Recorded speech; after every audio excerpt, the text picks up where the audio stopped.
ఎన్నాళ్ళైందిరా నేను చూసి?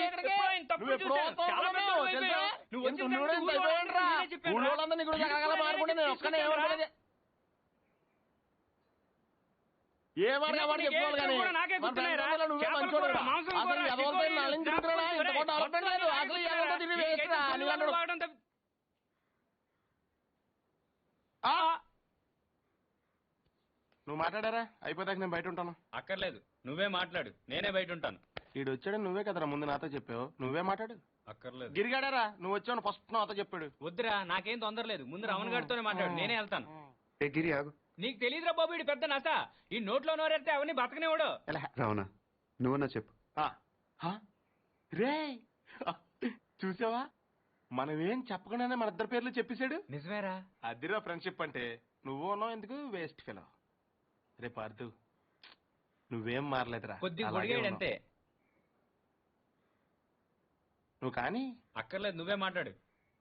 పార్థు, నువ్వు ఊరు వదిలిన కాడి నుంచి బెంగతో సాయంత్రం ఇప్పుడు భోజనం కూడా చేయట్లేదు తెలుసా? అదేంటి, డాక్టర్ కదా మానేమన్నాడు, నువ్వు లావ్ అయిపోతున్నావని.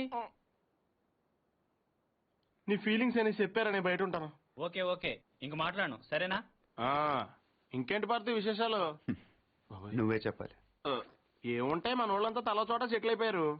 చదువుకున్న వాళ్ళంతా టీచర్లు అయిపోయారు, చదువురాని వాళ్ళంతా స్కూల్ ఎట్టేశారు. తెలివైన వాళ్ళు అప్పులు ఇచ్చి వ్యాపారం చేస్తున్నారు, తెలుగు తక్కువ వడ్డీలు కట్టి వ్యవసాయం చేస్తున్నారు. అలా బయటికి వెళ్ళి కాఫీ తాగి దమ్ము కొడదాం రారా. ఒక్క నిమిషం, అత్తకి చెప్పొస్తాను. ఇప్పుడు షేర్ల గురించి ఆవిడకెందుకు, అనవసరం కదా. కాఫీ వరకు చెప్పొస్తాను. అయితే ఓకే.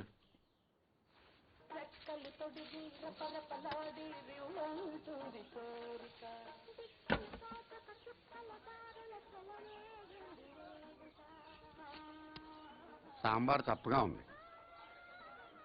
గ్లాస్ మార్చండి, సాంబార్ దగ్గర మంచినీళ్ళలో ముంచి తినేస్తున్నాడు.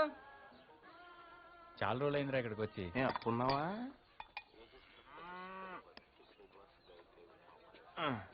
సత్తిగా బావా, నీకెప్పుడు మన శేఖర్ గడి విషయంలో బాధ అనిపించలేదా? నాకు మాత్రం చాలాసార్లు మనం తప్పు చేసామనిపించిందిరా. ఇప్పుడు అవన్నీ ఎందుకురా? ఎందుకంటావేంట్రా, ఇది చేసిన తప్పు కదా. మరి అప్పుడే చెప్పొచ్చు కదా. అప్పుడు నా వయసు 10 ఏళ్ళు. అప్పుడు ఆడ వయసు 10 ఏళ్లే. ఎన్నైనా చెప్పరా, నువ్వు అలా చేయటం మాత్రం తప్పురా. ఎలా చేయటం? జీవితంతో పందెం కాయటం, అది 10 ఏళ్ల వయసులో. కరెక్ట్ అంటారా? ఎవరి జీవితం, ఎవరు పందెం కాశారు, ఎవరి వయసు 10 ఏళ్ళు? నేను ఇన్ఫర్మేషన్ చెప్పట్లేదండి, ఫీలింగ్ గురించి చెప్తున్నాను. ఎందుకు ఫీల్ అవుతున్నావు? ఫీల్ అవ్వాల్సిన సంఘటన కాబట్టి. ఏంటా సంఘటన? ఎందుకు సార్ పాతగాయని మళ్ళీ రేపుతారు? ఎవరు రేపింది, ఏంటా గాయం? ఇప్పుడు 12 సంవత్సరాల క్రితం జరిగిన విషయం సార్ అది. అదే ఏంటా విషయం? చెప్తే చెరిగిపోయే తప్పు కాదు సార్ అది. అలాంటప్పుడు ఎందుకు మొదలెట్టారా? నా మానాన్ని నేను మాడిపోయిన మసాలా దోశ తింటుంటే జ్యోతిలక్ష్మి డాన్స్ చేసినట్టు వినిపించకుండా, కనిపించకుండా, చూపించకుండా తినేసింది ఎవరు? ఏం జరిగింది, ఏం జరుగుతోంది, ఏం జరగబోతోంది నాకిప్పుడే తెలియాలి. తెలిసి తీరాలి. చెప్పరా. వద్దు, ఈడైతే లాయర్లాగా ఈడైపోయి చెప్తాడు, నేనైతే జడ్జిలాగా అందరి వైపు చెప్తాను. ఏం చెప్పినా నా వైపు చూసి చెప్పు. 12 సంవత్సరాల క్రితం ఇదే ఊళ్ళో నేను, పార్థు, గిరి, పూజారి గారి అబ్బాయి శేఖరం 5వ తరగతి చదువుతున్నామండి. ఓ రోజు ఈ పార్థు శేఖర్ గారిని నీకు ధైర్యం లేదని ఏడిపించాడండి. దానికాడు ఒప్పుకోలేదండి. అప్పుడు ఈ పార్థు గారు ఆడితో పందెం వేశాడండి. అయితే రాత్రి 12 గంటలకి శ్మశానం వెళ్తారా? అప్పుడు ఒప్పుకుంటాను. వెళ్తాను, నాకేంటి భయం. అలా అయితే మేము మధ్యాహ్నం వెళ్లి పీర్ సాహిబ్ గోరీ దగ్గర 4 నిమ్మకాయలు పెట్టొస్తాం. నువ్వు రాత్రికి వెళ్ళి పట్టుకురావాలి. పట్టుకొస్తాను. మేము వద్దంటున్నా వినకుండా పార్థుగాడే శేఖరాల ఇంటికి వెళ్ళి ఆయన లేపాడండి. శేఖర్ గాడు ఒక్కడే శ్మశానంలోకి వెళ్ళాడండి. ఆ రాత్రిపూట పీర్ సాహిబ్ గోరీ దగ్గర మేము పెట్టిన 4 నిమ్మకాయల్లో 3 నిమ్మకాయలు తీసాడండి. సరిగ్గా 4వ తీసే టైంకి ఎవరో పట్టుకుని లాగినట్టు అనిపించిందండి. అంతే, దెయ్యం అనుకుని పాపమాడి గుండె ఆగిపోయిందండి. పొద్దునే చూస్తే చెట్టుకోమ్మండి. దెయ్యం కంటే భయం మా చెడ్డదండి. పార్కు ఎక్కడా? పాపం అప్పటి నుంచి శర్మ గారు కోలుకోలేదురా. శైలేష్ తెలుసుగా, శేఖర్ గారి చెల్లెలు. ఆ మధ్య ఆయాసంగా ఉంటుందని హాస్పిటల్ తీసుకెళ్తే హార్ట్ లో హోల్ ఉందని చెప్పారు. ఆపరేషన్ 2 లక్షల దాకా ఖర్చు అవుతుందంట. శర్మ గారేమో ప్రతిదానికి ఆ దేవుడు ఉన్నాడు అంటాడు. ఈ నైవేద్యం పెడితే గానీ భోజనం చేయడం రాముడు ఈయన కష్టాలు ఏం తీరుస్తాడు చెప్పు. తింటావా? వద్దా? కొన్ని జనం ఏమైనా చేస్తారా అనుకుంటే ఈ గుళ్ళోకి వచ్చి దండం పెట్టుకెళ్లేవాళ్లే గాని దక్షిణేశ్వరుడు ఒక్కడు లేడు. ఫస్ట్ ఫిల్స్ బాహుమరవిందదళాయతాక్షం రామం ఆయన ఇంటికి ఒకసారి వెళ్దాం. నిశాచర వినాశకరం నమామి. రామా సీతమ్మ తల్లి. ఏమండి? ఎవరు? మేము రాజమండ్రి వెళ్తుంటే దారిలో టైర్ పంక్చర్ అయింది. అయ్యో, దగ్గరలో సైకిల్ షాప్ కూడా లేదే. పర్లేదని మేము తోసుకుంటే వెళ్ళిపోతాం. కొంచెం మంచినీళ్ళు ఉంటే ఇస్తారా? ఒక క్షణం బాబు, తెస్తాను. అదే చేత్తో తినడానికి ఏమైనా అది.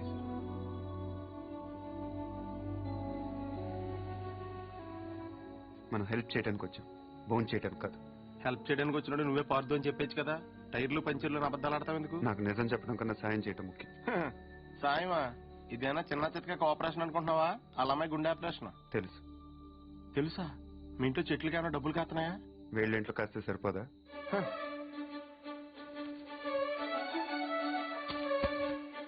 ఏంటది? డబ్బులు. డబ్బులా? ఎంత? 3 లక్షలు. 3 లక్షలా? ఏం సరిపోదా? నీకు అలా అర్థమైందా? మందార చెట్టు కాబట్టి 3 వేసావు, అరటి చెట్టు ఉంటే 5 హెద్దువా? ఇంట్లో ఏం లేవు బాబు. పొద్దున స్వామికం చేసిన అప్పాలున్నాయి. అప్పాలా? ఆ విషయం మీరు అంత మొహమాటంగా చెప్పాలా? అవి అంటే నాకు ప్రాణం. అంటే దారిలో అవసరమైతే పనికి వస్తాయి కదా అని. అయ్యో పర్లేదు, తీసుకో బాబు. థ్యాంక్స్ అండి. మంచిది బాబు. పద. ఒక్క నిమిషం. ఈడెవడో అర్ధరాత్రి వచ్చి అప్పాలు తిని అర్థం లేకుండా మాట్లాడుతున్నాడు అనుకోపోతే మీకు విషయం చెప్పనా స్వామి? చెప్పు బాబు. పిన్ని గారిని రోజు ఆ తులసికోటకి పూజ చేయమని చెప్పండి. చేస్తుంది బాబు. ఉత్తినే కాదు స్వామి, ఈ మందార పూలతో చేయమనండి. లక్ష్మీదేవి తాండవం చేస్తుంది. అదే చేతితో చెట్టు మొదల దగ్గర క్లీన్ చేయించండి అమ్మా. అక్కడ బాగా ఎక్కువగా చెత్త అది మొదలు మటుకు ఇంపార్టెంట్ అమ్మా మందార చెట్టుకి. గుర్తు.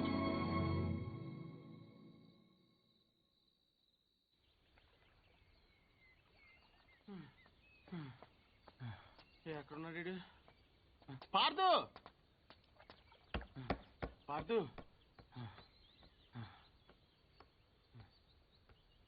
రే పార్దు, నేను రాత్రి పూజారి గారి ఇంటికి రాముడు హనుమంతుడు వచ్చేళ్ళారంట తెలుసా? ఎవడో అనుకుంటున్నావా? మనమే, సీతరాయన రాముడు తోకలైన హనుమంతుడు. 3 లక్షలుంటే 6 నెలల పేకాడొచ్చు, 6 ఏళ్ళు మందు కొట్టొచ్చని తెలుసు కానీ శ్రీరాముడిని శర్మ గారింటికి తీసుకెళ్ళొచ్చని నీ వల్ల తెలిసిందిరా బాబు. ఏంటే మాట్లాడవు? దేవుడు అలాగా ఉండకూడదు. నేను దేవుణ్ణి కాదు, కనీసం ఇలాగ మనిషిని కూడా కాదు. ఇంకా నయం పార్దుని కాదనలేదు. అవును, నేను పార్థుని కాదు. అంటే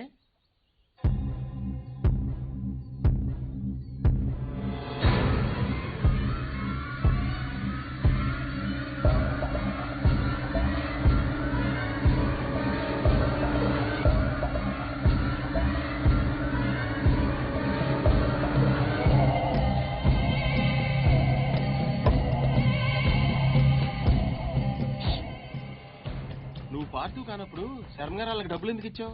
పార్థు వల్ల శర్మ గారి కుటుంబానికి నష్టం జరిగింది కాబట్టి. అసలు నువ్వు మూర్తి గారు మనవడమే కానప్పుడు ఈ ఊరు ఎందుకు వచ్చావు? నా వల్ల పార్థు కుటుంబానికి నష్టం జరిగింది కాబట్టి. కొంచెం కన్ఫ్యూజింగ్ గా ఉంది కానీ అర్థమైంది. పార్దు పార్దు, ఇంకొక లాస్ట్ క్వశ్చన్ అడుగుతాను. శివారెడ్డి నువ్వు చంపనప్పుడు వెళ్ళి ఎవరు చంపారో కనుక్కోవచ్చు కదా? ఎవరిని అడగను? ఇంకెవరిని అడుగుతావు? శివారెడ్డి పోయాడు కాబట్టి బాజిరెడ్డిని అడుగుతావు. అడగగానే చెప్పడానికి బాజిరెడ్డి ఏం చిన్నపిల్లాడు కాదు. అలాగని చెప్పి వదిలేస్తామేంటి? పోలీసులతో కొంచెం గట్టిగా అడిగించు. పోలీసులు కూడా నా కోసం కొంచెం గట్టిగానే తిరుగుతున్నారు. అమ్మో, అయితే నువ్వు కొన్నాళ్ళు బయట తిరగకుండా ఉంటాం మంచిది. ప్రస్తుతం నేను చేసేది అదేగా కదా.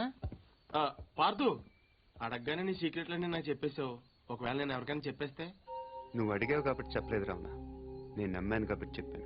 అది కదా నేను ఎందుకు నమ్మానంటే హనుమంతుడి కన్నా నమ్మకమైన రాముడికి ఇంకెవరన్నా చెప్పు.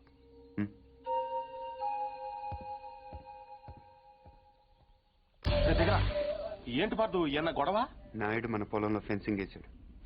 తెలియకేసుంటాడు, తర్వాత ఏం చేద్దామే? వెళ్ళు ఒకసారి చెప్పొస్తా. ఎందుకు? మాట్లాడడానికే కదరా ఎల్నే. ఇప్పుడు నాయుడుతో మాట్లాడడం నాకు ఇష్టం లేదురా. ఏ ఆడేమన్నా పెద్ద తోపా?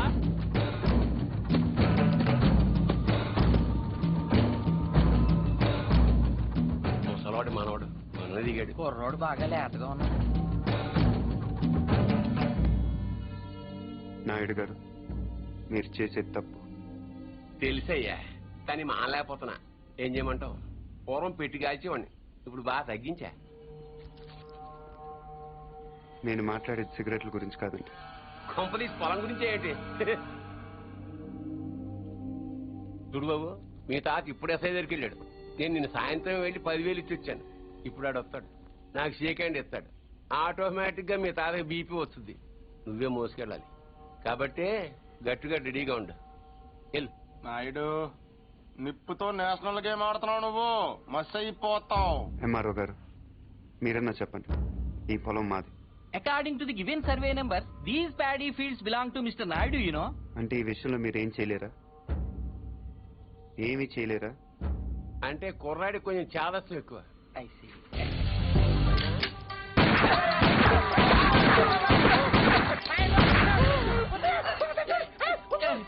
ఏంటిది ఇలా దౌర్జన్యం చేస్తారండి మీరు? ఇటెందుకు? నేను ఇందాకే అడిగాను మీరేమన్నా చేయగలరా అని. ఇప్పుడు నేను చేస్తాను. చూడాలనుకుంటే ఉండొచ్చు, లేదా వెళ్ళిపోవచ్చు.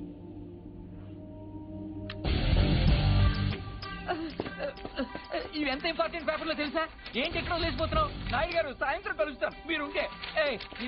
నువ్వు 10,000 ఇచ్చిన ఎస్ఐకి నేను ₹1,00,000 ఇస్తాను. ట్రాక్టర్ తిరగబడి చచ్చిపోయాను రాసేస్తాడు. పొలం కావాలో ప్రాణం కావాలో తెలుసుకో.